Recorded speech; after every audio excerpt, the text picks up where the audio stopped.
Hey, welcome, all my right thinkers. Thanks for tuning in. Check out your boy, Default. Thinking right out here, and I'm in the book, in my lab, doing what I do for you. I got a nice little lesson today. We're gonna deal with the isms.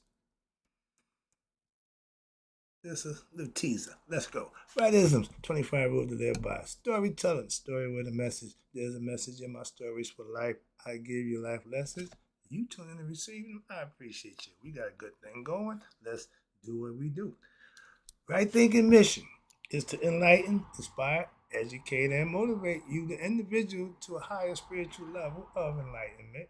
Right thinking way of life through mental and spiritual discipline, practice daily, will help and guide you to obtain your goal of reaching spiritual enlightenment, aka know thyself. My mission that all right thinkers know thyself. If you're a right thinker, your goal is to know thyself. See where we're going with this? Let's get that together. So I asked the question, do you know you? You will when I'm through. Yeah, that's what I do. It's we talk, but if you don't have an answer for yourself, tune in. I got you. A person who knows not and knows not that they know not is foolish. Disregard them. A person who knows not and knows that they know not is simple, but you can teach them. That's why I do what I do for you. I appreciate you too. Stay tuned. I got more for you. A person who knows not and believe and think that they know is dangerous, avoid them. I do. A person who knows and knows not that they know is spiritually asleep. I can awaken them. I'm the spiritual alarm clock here to wake you up with knowledge of self. That's what I do for you. A person who knows and knows that they know is wise. Follow them. All these persons reside in you. Right thinkers, know thyself and to my God be true. Right thinkers, let's talk about the yoga philosophy and the world religions. Every religion has a philosophy, a dogma, a commandments, whatever they call them, but everybody has a philosophy. Let's talk about the yoga philosophy and the isms: monotheism, polytheism, pantheism, panentheism, and my favorite, Netta, right thinking philosophy, the Egyptian yoga, and the Vedanta philosophy. The isms is religion. Philosophy is the yoga. That's all, but they practice pretty much the same thing as what doing what's right. That's it. So what you call it, no different. But we got yoga philosophy, and then I'm gonna take you over here to the table of major religious categories. That'll be fun. Let's get to work right here. Yoga philosophy and the word religious. Yoga philosophy and spiritual disciplines have developed independently as well as in conjunction with religious philosophies. Time in a little bit. It may be accurate or right to say that yoga is a science unto itself. Okay, true. Which religions have used and incorporated and infringed on, borrowed into the religious philosophies. As I said, there's some good stuff in there. I know that. And its practices. How? By relating the yoga principles and the symbols, such as the deities or the god and goddesses. We call them angels, etc. They use them different purposes. So the following a belief description of yoga philosophy in comparison to the religious and mystical philosophies, which it developed alongside. So they have always been side by side, pretty much. A lot of people in the time together know that ain't the right way to do it. That's why I try to keep it separate so you understand. Let's talk first about monotheism. We talk about the isms, okay, the religious concepts. From a religious perspective, let's see what they say about monotheism. In Egypt, we had a pharaoh Akhenaten under 1300 BCE. He was the one who changed from all the gods to one god. That was the original monotheism. But let's see what this religious concept say. See, my knowledge is before the Bible, so all this biblical knowledge really don't excite me. But I'll give it to you. Monotheism is the belief in the existence. It says the belief in the existence of a single God in the universe. Okay. Christianity, Judaism, Christianity, and Islam are the major, what they call monotheistic religions. concept of one God. The other gods and goddesses are angels. They're the same thing, but they call them angels. But still one God. Again, like we tell you, we got the one supreme being, everybody from him. Why is it that they can do it and it's okay? Moving on. But it must be noted here that the form of monotheism espoused by the major Western religions is that of the exclusive personified deity who exists, in fact, separate from his creation. Right there. That's why I don't do religion. In contrast, the monotheism of Egyptian, Hindu, and Native American traditions envisions a single supreme deity, like I've been trying to tell you, the Nabircha, the all, the absolute, that is expressed as the supreme deity of all other traditions, as well as the phenomenal physical world. That's one God. It ain't but one. So that concept is okay, but we knew that already. That's monotheism. That's what the Christians and the Judaism and Islam, y'all all practice that one God. We're moving on. You see the, they in there too. Excuse me. Let's talk about polytheism. That's the worship of more than one God. That's what the Egyptians claim of. We teach monotheism and polytheism for a purpose to use to teach about them. We understand that. Still one God. But, sorry. Polytheism, let's talk about it. Quick brief right here. Polytheism is the belief or the worship of what? Many gods. Different than monotheism, where they worship one. Such gods usually have specific attributes or functions. That's nature. That's the Egyptian concept of elements leading up to man. We already got that concept again. So polytheism is practiced with elements from God. More than one God and God is none of do. I mean, there's more than one after the supreme one. Tell you they all came in pairs after that. Okay.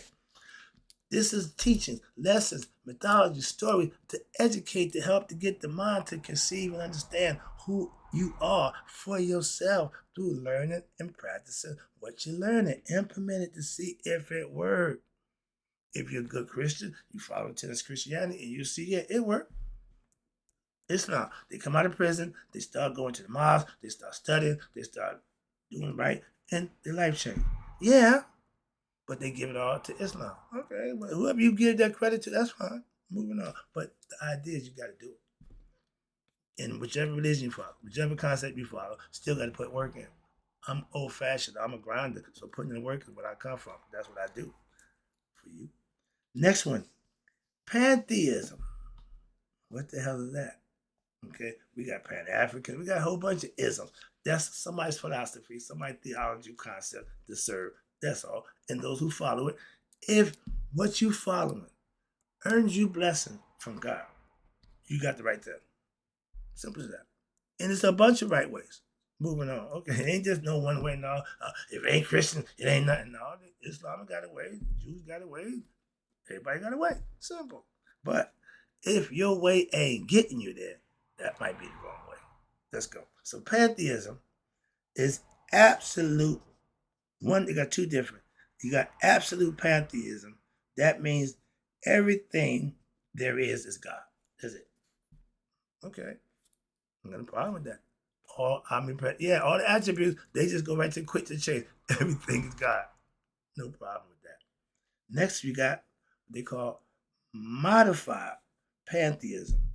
Now, this is when you're going to pick and choose.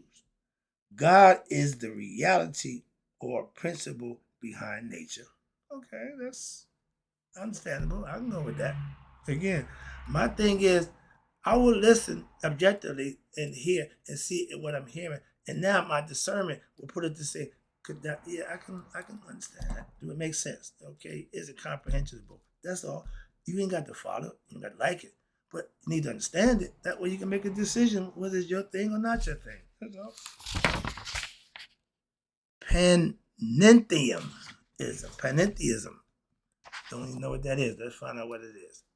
That term was coined by K.C.F. Krauss back in 1781 to 1832 was his life expectancy. So, but it was meant to describe the doctrine that what? God is immanent in all things. Okay, no problem. But he's also transcendent. Even better. I got a problem with that again. From time and space to next level, that's God. I got no problem with that. So that every part of the universe has its existence where in God. Got no problem with that. Again. But, he is more than the sum total of all his parts. Greater in me is thee that is in the world. I think that's what that equivalent to when y'all say that. I get the concept, I understand it, but what they're saying is God is greater than everything. He is everything, but he still go one greater. That's God. They had the concept, that's the pantheism. Okay, pantheism. Let's get to one of my favorites. This is our philosophical concept about God. This ain't the ism. This is the Shita Netta, right thinking philosophy, ancient Egyptian religion, Egyptian yoga, and the Vedanta philosophy. And nothing that say religion and nothing that say ism commandments, did it? Okay, let's get to the lesson. It's three different concepts that we're going to work with. Monotheistic, meaning one God, and polytheism, God and goddesses. Elements, nature, that we understand they have roles and functions. Calm down, dude, relax, calm down. I'm trying to make my point here so I get excited, so I'll calm myself down. In ancient Egypt, Egyptian religion, and in the Hindu and the Vedanta philosophy, all encompass the one single and absolute supreme deity, which expresses as cosmic forces, again, gods and goddesses, angels, whatever y'all want to call them, human beings, and nature. God is in every aspect of his creation, not sitting on the outside looking down and judging. That's not God. That's an inferior concept that's wrong. Distorted a distorted inferior concept about God. Next, number 2, absolute monism. That means only God, and God is the only reality. Everything after that is all imagination. God can only be found up here. You can observe God through nature against the elements. Yeah, we know that. But to experience God, it's only going to be here. In the temple. Right there they call it temple. Not built with human hands. That's where God dwells. Here and here. The third part to this monism, okay, monotheistic concept. Remember, mono is one. Poly is more than one. So monism is the third monism is what they call modified monism, which means God is to nature. Ooh, this is beautiful. As the soul is to the body. Nature can't exist without God. God only exists through nature. The spirit, the body can only have life with the spirit. The spirit needs the body to have life. Yin, yang, whatever you call it, night and day. But that's a fact, and that's been proven over and over. This is ancient philosophy concepts that you can take it, shape it any way you want it, but it's still what it is. Wrapping up. Yoga philosophy, aka right thinking philosophy, says all human consciousness and universal consciousness are in reality one and the same consciousness. When you meditate and commune with your higher self, you connect with the pineal gland, you get that right, you get to connect to God. That's what they're trying to get you to understand from the ancient concept. Your consciousness got to become one with your higher consciousness. Or your higher consciousness. Again, heart, mind, coherence. They got to function as one because they are one and the same. Watch this. That's right in philosophy concept. The appearance of separation. Remember, the creator and creation. male and female. That's appearance of duality. But the one who created both is just one. Sorry, calm down. Wrapping it up. Now we have what you call appearance of separation, and it is a mental illusion. The yoga philosophy is the mystical and what we know to be mindful or thoughtful awareness, observant between the union of what? Your individual consciousness with what? The universal consciousness, which is God, and is one and the same. You are him and he is you when you become conscious of that fact. That's a philosophy that you can manifest. And none of your commandments, it ain't no ism saying this, that. No, they let you know what you need to do and how you can do it. Again, instructions for you can follow that you can get where you want to go. What? To be your best self, know thyself. With what? Knowledge and understanding and righteous living. Now, we're going to select. This is called the selected categories compared. Selected spiritual categories compared. This is a whole page of 8 different isms, okay? 8 different philosophical God concepts. I'm going to go through them. The top part is the religious concept, and the bottom is the example. There's 8 of them. I dare go through them. I got a little bit of time. Let me read leading up to that. Let me give you a prelude to that, and then I'm gonna start the lesson on next tape. Next lesson gonna be on the next podcast. Let me write this up for you right here. The ancient sages of ancient times created philosophies, not one, philosophies through which it may be possible to explain the origins of creation from a few different perspectives. As we saw above, okay, remember Thebes, Waset, Memphis, and Ani all had different gods, Amen, Ra, Ptah, okay, but they set out to create these spiritual philosophical disciplines which could lead a person to discover what we know to be the spiritual truths of life for themselves. Right there. For themselves. It ain't saying believe what the pastors say. It ain't saying believe what I say. It ain't saying, no, for yourself. That's where the buck stops for a lot of people. Why? They don't want to put the work in themselves. They want somebody to do it for them. Don't work that way. Okay? And when Christ said, I am the way, that's what he was saying. Ain't but one way. He knew that. So when soon as you realize that, start on your journey. Okay, get on your grind. And what happens? So thereby every individual experiences God, and thereby you realize the higher reality which lies beyond the normal phenomenal world of existence. It's something more than the physical world that we live in. Come on, people. These disciplines are referred to as religions because it's practiced on a daily basis. And they're really spiritual philosophies right there.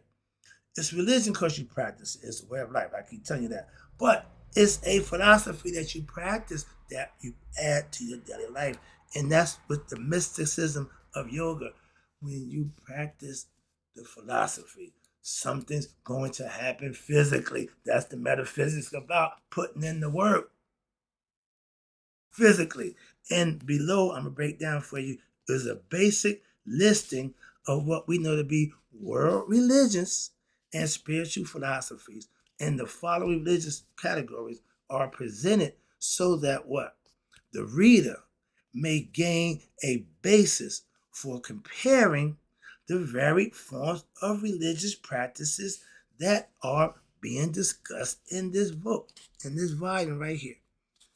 We're going to go over the theism, atheism, ethicism, ritualism, monism, polytheism, pantheism, and mysticism. They all have a philosophical and a dogmatic concept that they set forth that you can follow and practice for yourself. Take your pick. I'm about to go there in a minute. Let me finish this right here.